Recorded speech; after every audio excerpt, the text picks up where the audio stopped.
Hello everyone, I'm Jeanette with Vivo Vintage Designs. Welcome to today's video. In today's video I am painting a watercolor bromeliad, and I've been asked multiple times to do a tutorial on my paintings. However, because some of these paintings take me so long and my editing skills are lacking to say the least, it's not so easy. But I thought if I recorded some of the process to create this painting, that perhaps it would help you to understand. Pardon me while I remove an ant from my painting. I thought that maybe it would help you understand the process a little bit better. And in the future, I'm hoping to attempt to create simpler paintings and perhaps smaller paintings so that I can better explain the process and perhaps help you learn a little bit more about watercolor. So basically this is just a process video but not a tutorial. And for this painting I used Arch's 100% cotton watercolor paper, which happens to be my favorite. I am also using Winsor Newton professional watercolor paints and my Princeton Aqua Elite brushes. I am using a wet-on-wet technique for this painting. And the wet-on-wet technique is when, for example, using a light wash of green over an entire area, or in this case, a leaf or a petal. And then I wait a little while for the paper to dry just a little bit, and then I come in with a heavier consistency of the paint and I drop it in certain areas to create a kind of shadow effect, and you can see that in the leaves. So I did a light green wash on the leaves, and then I came back with a heavier consistency of the green and I dropped it in certain areas, and I just let the watercolor do its thing. It's magical. It just softens and creates magic. So I try not to overwork the paint once I put it down. I just leave it alone, and that seems to work very well for me. You can easily overwork and blend too much. So for this painting in particular, I just dropped the watercolor, the heavier consistency, in the areas I needed, and I just let it work its magic.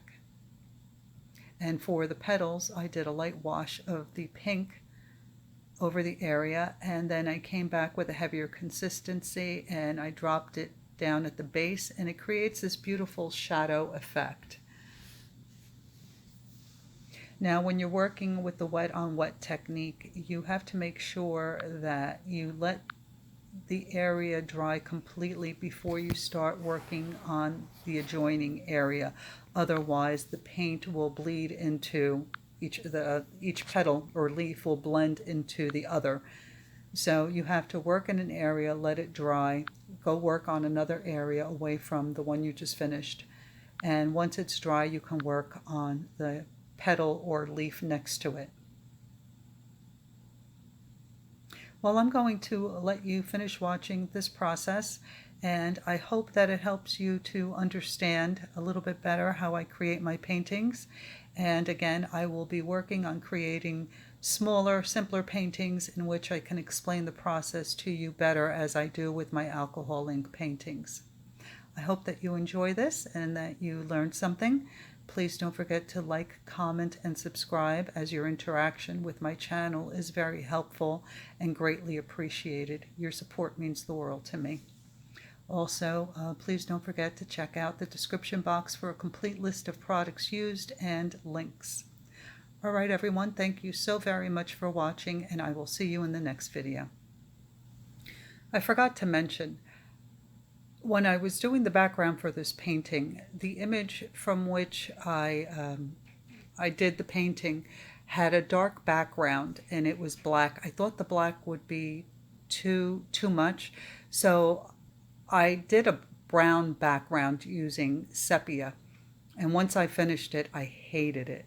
So I waited for it to dry, and I mixed up a little indigo, and I went over the brown areas with the indigo, and that was exactly what the painting needed.